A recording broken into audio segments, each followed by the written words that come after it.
Allahumma salli wa sallim ala Sayyidina Muhammad wa ala ali Sayyidina Muhammad fi rahmatih.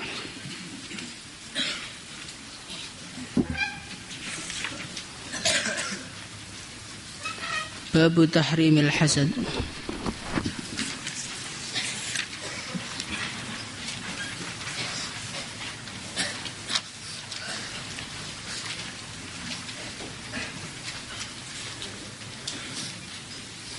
Tiga 28.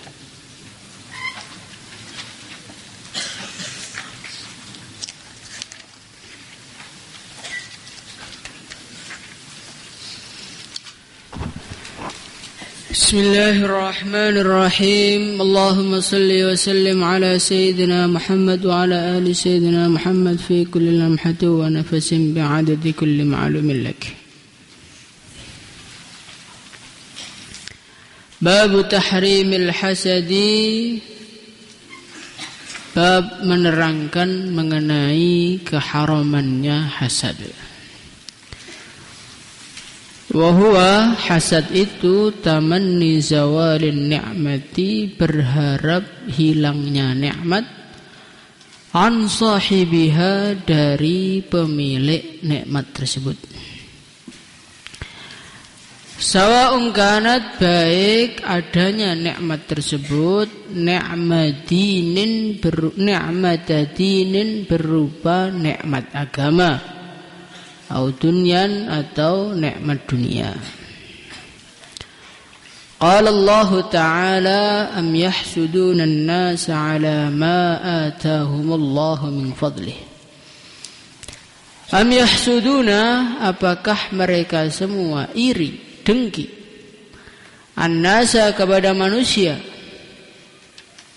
ala ma, atas apa, atahum, yang telah memberikan kepada mereka, Allahu, Allah, min fadlihi, dari anugerah Allah.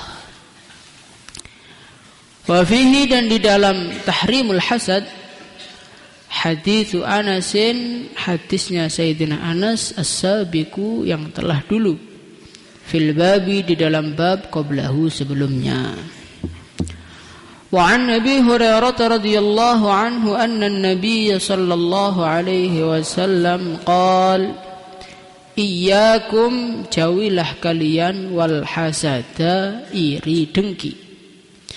Fa innal hasada, maka sesungguhnya dengki iri, ya'kulu, dia akan memakan, al hasanati, kebaikan-kebaikan, kama ta'kulu, sebagaimana makan, an-naru, api, al-khataba, kayu bakar.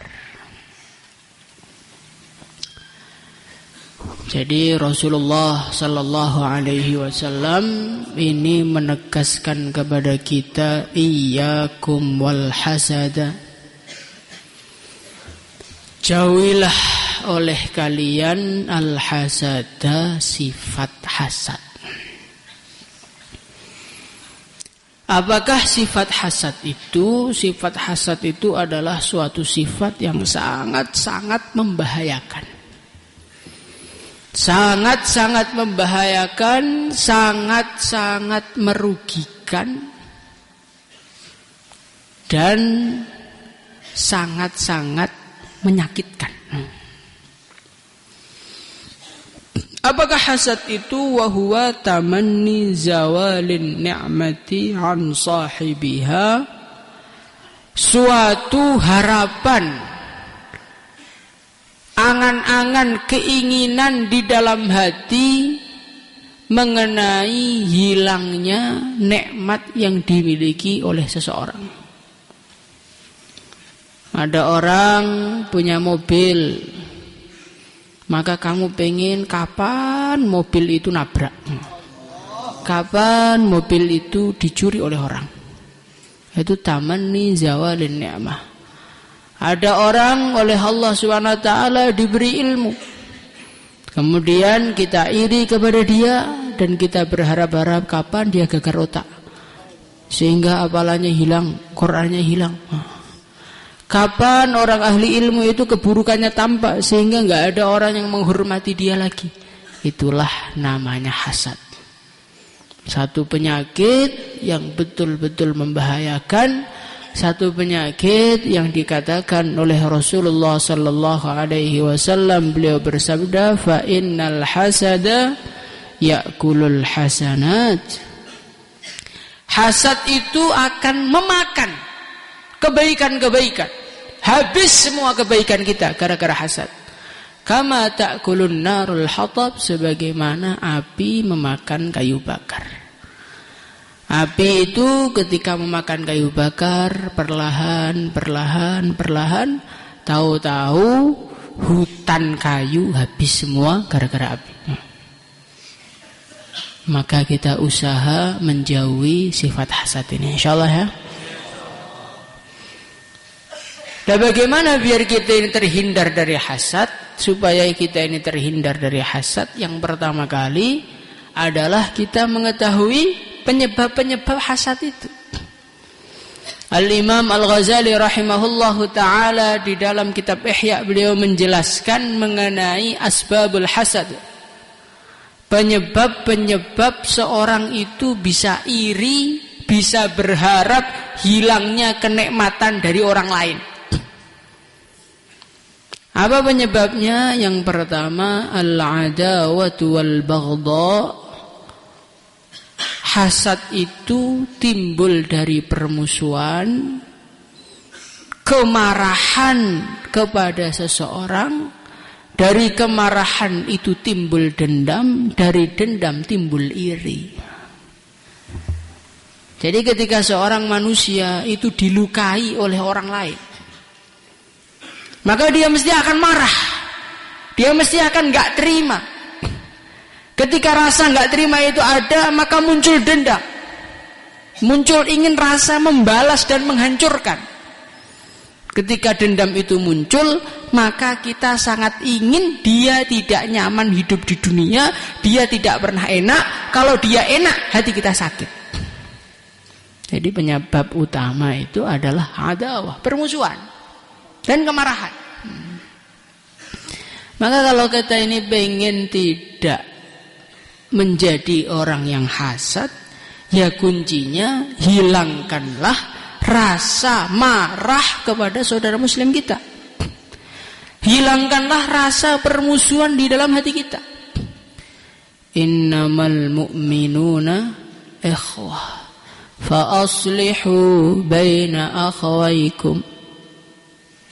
Allah Subhanahu wa ta'ala sudah menjelaskan kepada kita. Kita ini saudara muslim, kita ini orang-orang muslim adalah saudara. Kalau orang tabligh tambahi, saudara yang diikat dengan kalimat la ilaha illallah. Saudara kita ini. Kenapa kita harus bermusuhan dengan saudara kita? Kita ini sama-sama umat Nabi, sama-sama hamba Allah, sama-sama ingin masuk surga. Kenapa saling melukai? Kenapa saling menyakiti? Kenapa saling menyingkirkan? Kenapa saling marah? Ketika ada orang menyakiti kita, maafkan. Ketika ada orang yang menghinakan kita, maafkan. Ketika rasa adawah telah hilang dari kita, maka hasad tidak akan muncul dari hati kita. Bagaimana, insyaallah? Kemudian yang kedua, kata Imam Ghazali, at-ta'azzuz wal kibr. Seorang manusia itu ada rasa iri kepada orang lain, di antaranya karena dia ini merasa mulia. Saya ini adalah, kalau orang itu sudah merasa saya ini adalah, kamu itu siapa? Kalau sudah muncul saya ini adalah, berarti at-ta'azzuz, merasa mulia. Lah orang itu kalau merasa mulia, maka hatinya akan merasa berat kalau ada orang mendapatkan kemuliaan. Ketika ada orang mendapatkan kemuliaan, hati dia sakit, akhirnya dia berharap bagaimana kemuliaan itu hilang dari saudara muslimnya. Loh, dia ini sama saya masih hebat saya loh. Nasabnya masih tinggi saya loh, pengalamannya masih banyak saya, kenapa yang dicium tangan dia? Saya nggak ingin itu. Akhirnya dia berharap kemuliaan-kemuliaan itu Allah hilangkan dari saingannya tadi.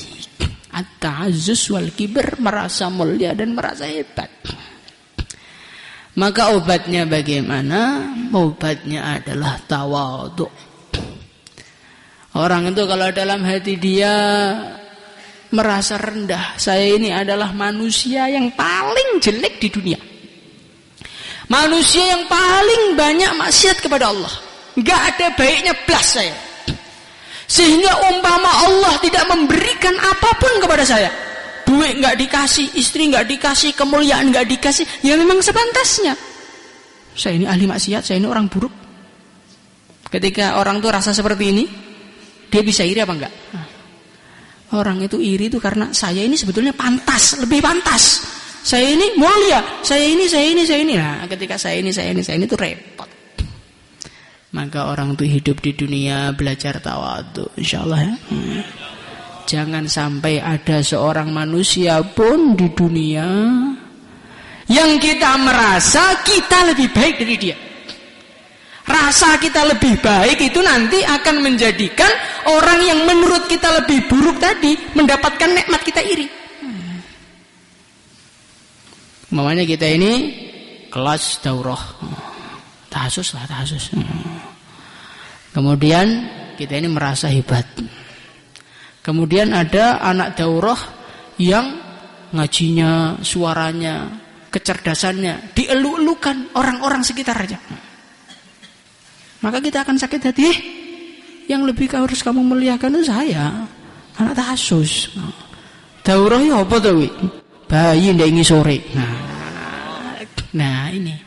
Maka rasakan dalam hati tawadhu, saya ini bukan apa-apa. Saya ini orang paling buruk di dunia. Saya ini nggak bisa dihinakan karena saya sudah paling hina di dunia. Bagaimana insyaallah?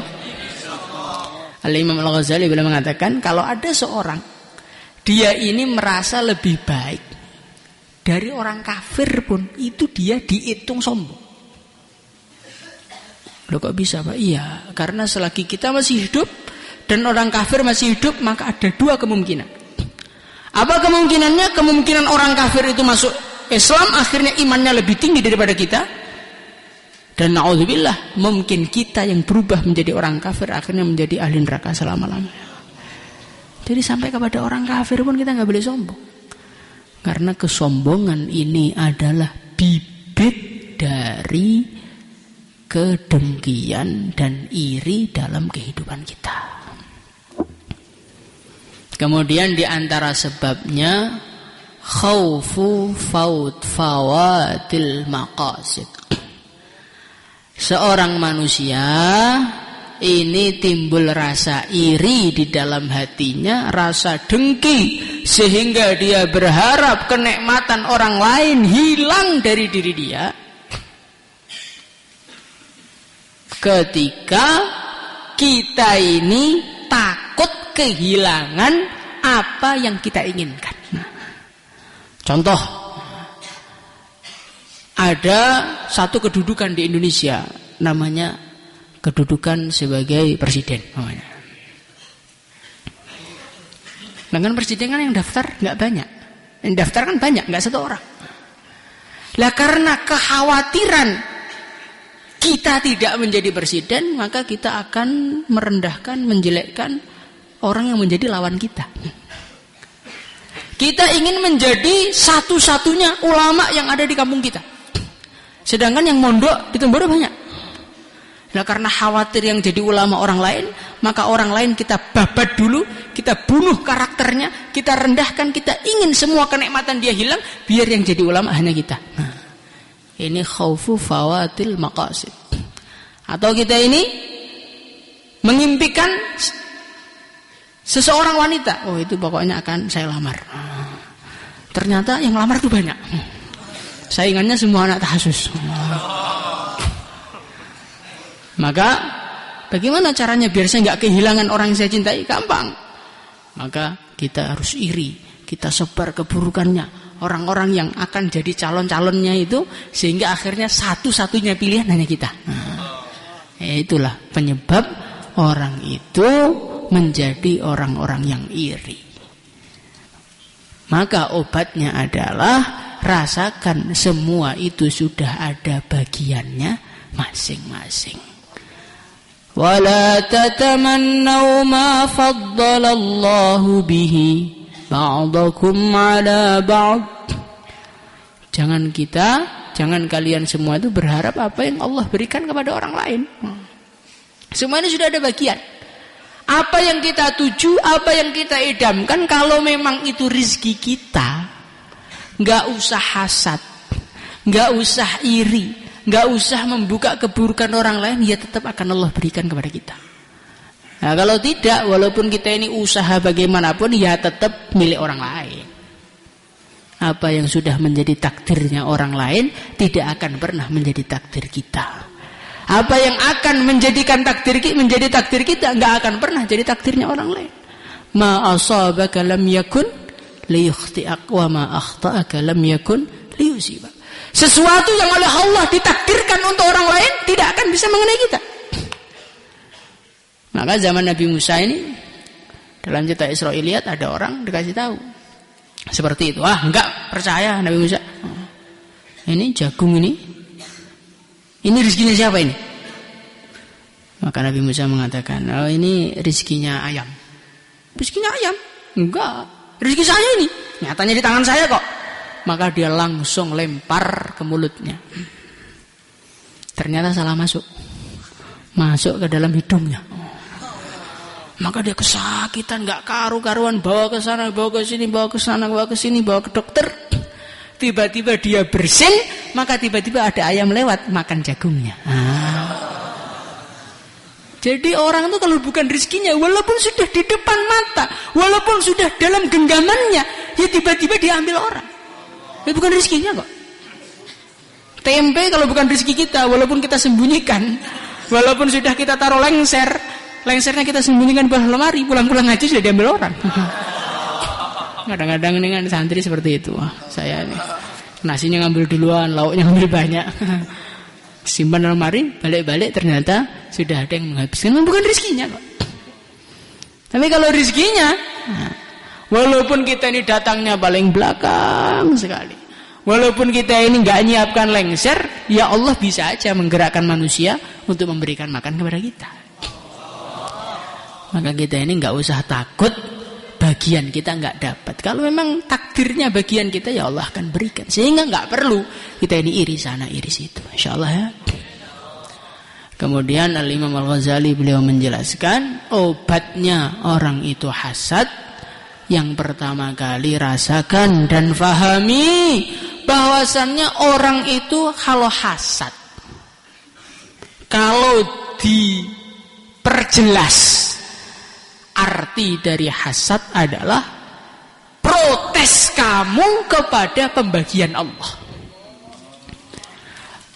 Semua ini wa kullu syai'in 'indahu bimiqdar. Semua ini sudah ada ukurannya, sudah ada bagiannya masing-masing. Yang membagi siapa? Allah itu hakimun alimun, maha bijaksana, maha mengetahui. Maka pembagian yang terbaik, pembagian siapa? Pembagian Allah. Maka kalau kita ini hasad kepada orang, seakan-akan kita ini mengatakan, ya Allah, saya nggak terima kalau yang diberi dia. Saya itu lebih layak, saya itu lebih pintar, saya itu lebih hebat, dia itu nggak bisa apa-apa. Kenapa yang dikasih dia? Orang kok berani protes? Protesnya sama Allah. Kira-kira dia ini akan sukses apa akan hancur? Mesti hancur, mesti. Lawannya Tuhan kok diprotes bagaimana? Maka rasakan dalam hati, apa yang Allah berikan kepada orang lain dan tidak Allah berikan kepada kita, artinya menurut Allah yang pantas diberi itu dia, bukan kita. Loh, saya itu pengalamannya lebih lama. Kan perasaan kamu saja. Indallah dia lebih banyak pengalamannya, maka dia dikasih. Orang dikasih kerajaan oleh Allah, orang dikasih harta oleh Allah. Kok kita nggak dikasih? Yaitu karena menurut Allah yang bisa mengemban amanah ya dia. Kadang-kadang kita ini mengejek-ngejek pejabat, korupsi gini, jelek-jelek gini, padahal sebetulnya pengen jadi pejabat kita. Kenapa kita nggak jadi? Karena Allah tahu kalau yang jadi kita malah tua, rusak dunia itu. Itu yang menurut kita rusak itu lebih mending daripada kita. Makanya kita nggak jadi. Jadi gitu. Jadi segala kemuliaan yang Allah berikan itu sudah Allah ukur semuanya, dan yang mengukur itu Zat yang maha bijaksana. Maka semua ada hikmahnya. Sesuatu kok nggak diberikan kepada kita, ya memang menurut Allah itu yang terbaik. Sesuatu yang Allah berikan kepada orang lain, ya berarti menurut Allah yang terbaik diberikan orang lain, bukan kepada kita. Walaupun kita merasa lebih ini, lebih itu, dan lebih apapun.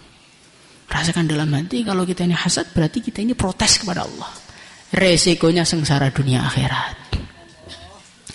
Ini yang pertama kali. Kemudian yang kedua kali, rasakan di dalam hati bahwasannya dengki kita, harapan kita tentang hilangnya nikmat dari orang lain itu nggak akan pernah terwujud. Jangan kita anggap dengan kita ini hasad itu kemudian jadi seperti monster yang menghilangkan nikmat. Tidak. Hasad ya hanyalah akan menjadi hasad yang tidak akan merubah apa-apa. Ini ada orang Allah Subhanahu wa taala takdirkan jadi orang kaya. Kemudian kita iri terus sama dia. Apakah gara-gara iri kita duitnya tambah kurang? Apa tetap aja? Ya tetap aja. Yang beri Allah kok. Hasad kita ini tidak akan memberi pengaruh sedikit pun kepada orang lain. Nah ini harus kita renungi. Maka orang hasad orang goblok yang setengah mati. Kenapa? Karena hasad nggak berubah apa-apa. Maka Imam Al-Ghazali beliau mengatakan, hei sadarilah kalau engkau itu iri kepada orang lain, ketahuilah orang lain pun juga iri kepada engkau.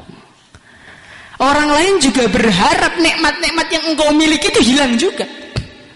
Kalau memang hasad itu menjadikan hilangnya nikmat orang lain, ya nikmat yang Allah berikan kepada engkau akan hilang juga. Karena orang juga iri kepada engkau. Apakah engkau berharap hasadmu menghilangkan nikmat orang lain, tetapi hasadnya orang lain tidak menghilangkan nikmatmu? Hadza minal ghadawah. Ini adalah salah satu kebodohan yang terbesar di dunia. Kalau orang lain nyerang kita nggak apa-apa, tapi kalau kita nyerang orang lain langsung hilang nikmatnya, ya nggak bisa. Sebagaimana orang lain nggak bisa menghilangkan nikmat yang Allah berikan gara-gara hasad kita, Allah juga nggak akan menghilangkan nikmat orang lain gara-gara hasad kita. Hasad itu nggak menghilangkan apa-apa. Maka orang hasad itu rugi apa tidak? Rugi. 2.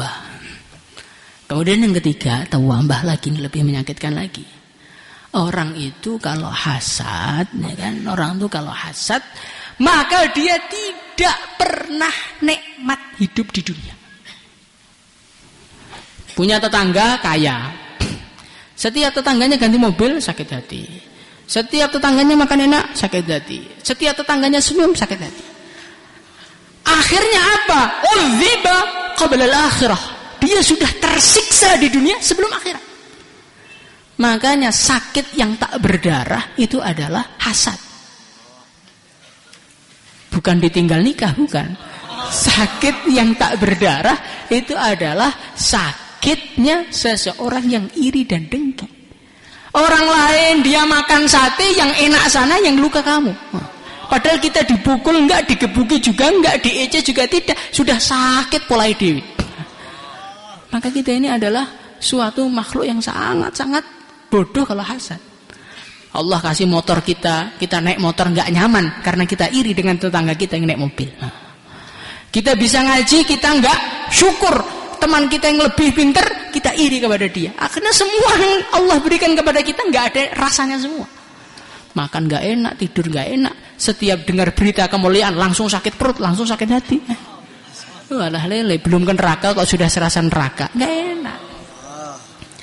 Ditambah lagi yang lebih menjengkelkan, apalagi orang yang kamu hasati mendapatkan 2 keuntungan dari hasad kita. Keuntungannya apa? Keuntungannya dia ini posisinya indallah sebagai mazlum, sebagai orang yang kita zalimi. Karena kita berharap nikmatnya hilang, akhirnya kita ini menjelek-jelekkan dia, akhirnya kita ini menggunjing dia, akhirnya kita ini merendahkan dia. Di akhirat orang yang engkau hasati tadi akan mendapatkan seluruh kiriman pahala dari kita. Salat kita, puasa kita, haji kita, dakwah kita transfer langsung, nggak pakai nunggu ke rekeningnya orang yang kita hasati.